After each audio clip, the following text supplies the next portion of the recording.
Hello, I'm Gemma Milne. I'm a technology journalist and I'm here at InsurTech Rising, and I am joined by Jags Rao, who's the business development lead for distributed ledger technologies at Swiss Re. Jags, thank you so much for joining us. Why don't you start by telling us a little bit about the industry as a whole? How is blockchain technology already transforming the insurance industry? Thank you, Gemma, for having me here. It has been a great experience. Traditionally, insurance business has been financially healthy but operationally less efficient, which is leading to high cost of insurance. However, combination of factors like changing business environment, customer demand, as well as advancement in technology are driving a serious change within our industry, which I'm very happy to see, because at the end of the day, customer will benefit from this transformation that is taking place. Distributed ledger technology, or blockchain, specifically it brings together multiple layers of counterparties. And in our insurance value chain, there are layers of counterparties. And this technology is acting as a catalyst for them to come together and transact using the same platform and help them simplify their business processes, standardize them, and enable a straight-through processing. You see real examples in these efficiency gains. B3I, for example, is one of the leading industry initiative, blockchain insurance industry initiative. Swiss Re played an important role in the formation of B3I. You have RiskBlock, another industry alliance, and some others. And they are trying to bring together the players in our insurance industry in order to reduce the transaction cost and realize these benefits so that insurance becomes more affordable and accessible again. But beyond efficiency gains, I see a very clear impact also in terms of business model innovation for insurance companies. And this is interestingly coming totally outside from our value chain. Great example is supply chain industry, whether it is trade supply chain, whether it is the automotive industry or food supply chain. There are key initiatives taking place which is helping them digitize their processes. And when that happens, when the workflow is digitized, it will amass data from all the counterparties.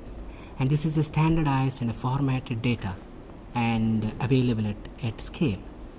And when we, insurance companies, for example, when we have access to this data, it can significantly help in our risk assessment and our ability to provide good value for good risk, and eventually also use these marketplaces to introduce insurance product.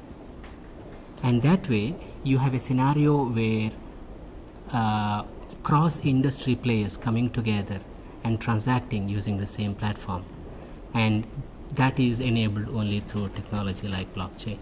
So in a nutshell, yes, it is already having an impact to our industry, but it is not confined to efficiency gains. We are already seeing it can transform our business in terms of business model innovation. So you mentioned some of the insurance companies there, you also mentioned some of the alliances that have been created, but what's the role of the blockchain startup here? I think blockchain startups have an important role to play, and we see some of the startups emerging, and they have a lot of promise.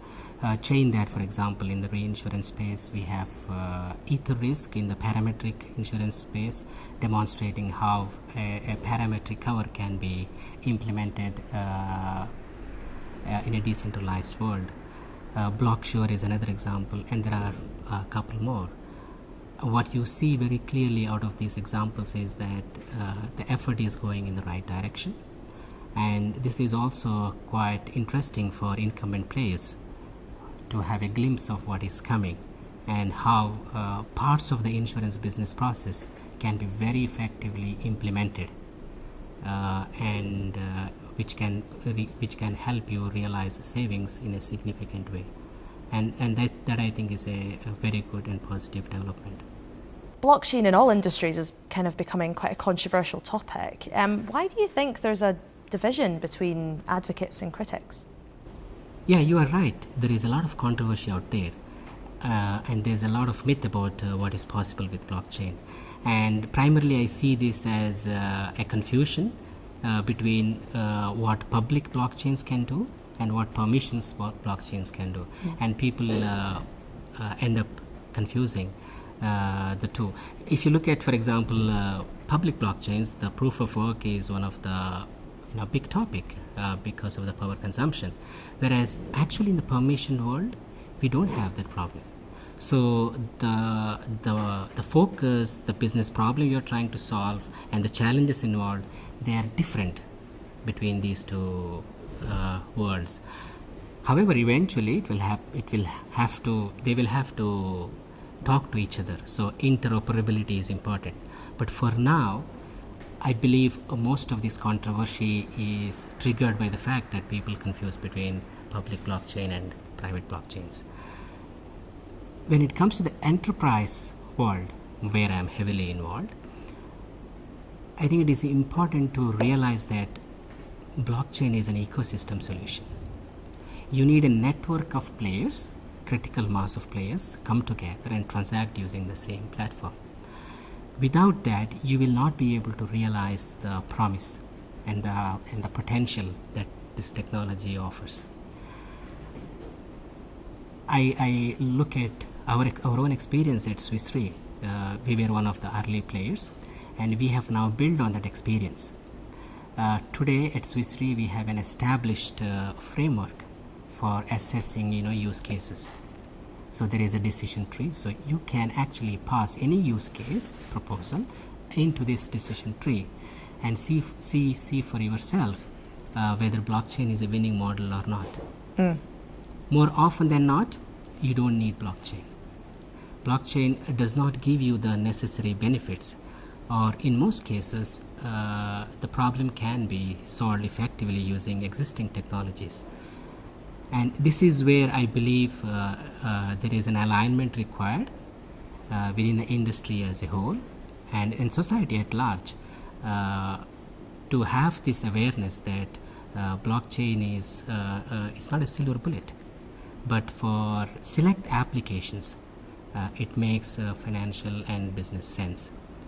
And I'm glad that at Swiss Re we are progressing forward, and we believe that if we go in this direction, we would be able to bring real applications enabled by blockchain into life, and that's what we are targeting. So, final question, building a little bit on what you just said, there is only specific applications, but also thinking about the idea that it's very test and learn. I mean, particularly if you're to take an Ethereum-based product, right, where there's still a very buggy bottom of platform in order to build upon. So when do you think the industry is going to be able to actually trust such, frankly, immature technology? I'm not much bothered about the level of maturity of the technology as such. If I look back 2 years ago, there has been a lot of advancement done in this space. But I think, and there is a lot of investment going into that space already, as you know. Most important is what business applications are suited for blockchain, and if companies, enterprises are able to focus on that, and then you are investing your energy in the right direction.